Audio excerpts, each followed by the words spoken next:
A Procuradoria-Geral da República pediu a condenação de Daniel Silveira ao Supremo Tribunal Federal. No documento, a PGR afirma que a liberdade de expressão não é absoluta. O STF ainda não se manifestou e a gente lembra que o relator é o ministro Alexandre de Moraes. Gustavo Uribe volta aqui com a gente porque, por quais crimes a PGR pede a condenação do deputado? Essa condenação é assinada por Humberto Jacques, que é o vice-procurador-geral da República. Acaba enquadrando em 2 tipos penais. Um deles, condenação por usar violência e ameaça contra autoridades. E a segunda é por crime contra a segurança nacional.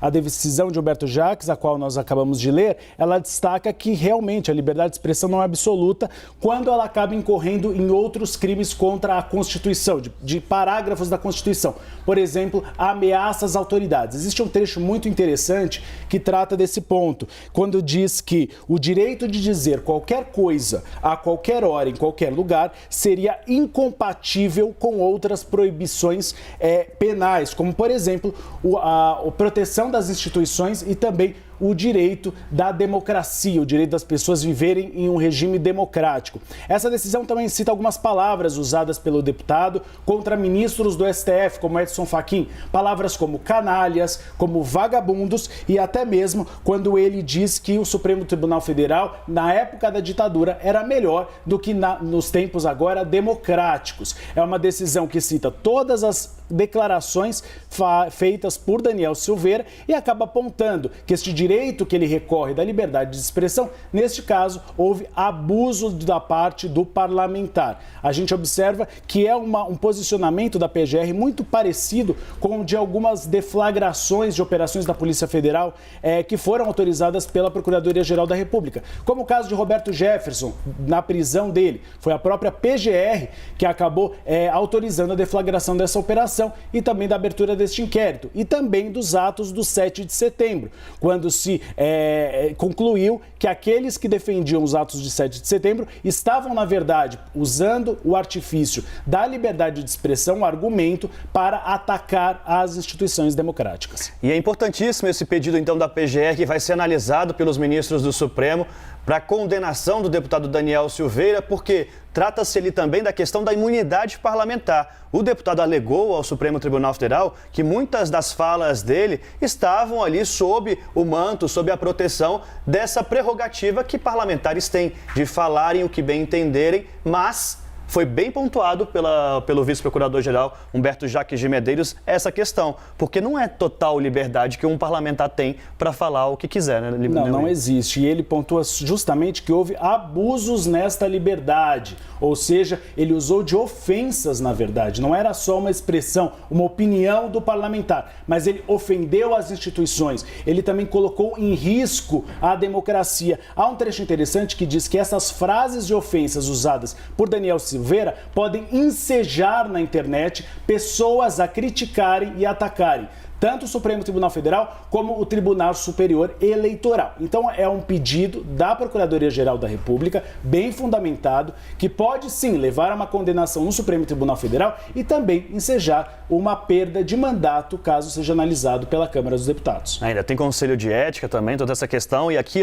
o trecho que o Uribe cita, em que Humberto Jacques de Medeiros diz o seguinte: o denunciado, o deputado Daniel Silveira, tinha condições de saber que os vídeos que gravou estariam acessíveis a qualquer cidadão que quisesse assistir aos mesmos e que, ao proferir expressões próprias do fenômeno do Fleming, uma linguagem usada em mídias digitais intencionalmente para depreciar, estava a apelar à intimidação e à agressão de ministros do Supremo Tribunal Federal e também da própria instituição. Uribe, é importante esse pedido da PGR porque a gente vem no momento em que a gente está falando sobre liberdade de expressão, em que se alega que tudo isso é liberdade de expressão, que as pessoas têm o direito de dizer o que pensam, mas que limita tendo um parlamentar bolsonarista com a própria PGR, que está sob críticas também na condução de Augusto Aras, em que momento chega esse pedido da PGR para condenação de um deputado bolsonarista, tendo esse pano de fundo, os limites à liberdade de expressão? Eu acho que a partir do momento, e a gente tem observado isso nessas últimas decisões da PGR, ela colocou uma risca no chão,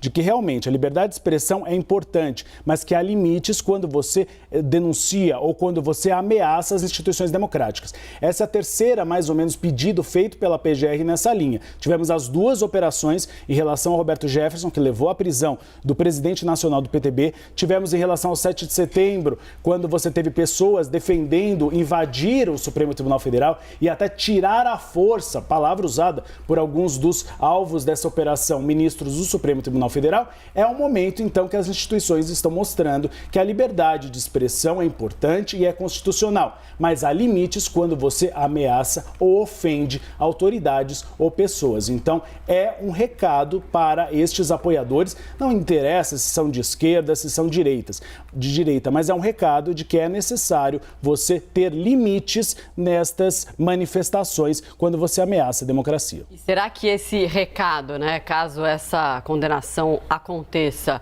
vai de fato frear esse tipo de movimento que vai além da democracia? Olha, a gente tem observado, Marcelo, pelo menos pessoas dentro do governo, houve uma amenização no tom. Vimos, inclusive, do presidente Jair Bolsonaro, depois da carta de Michel Temer.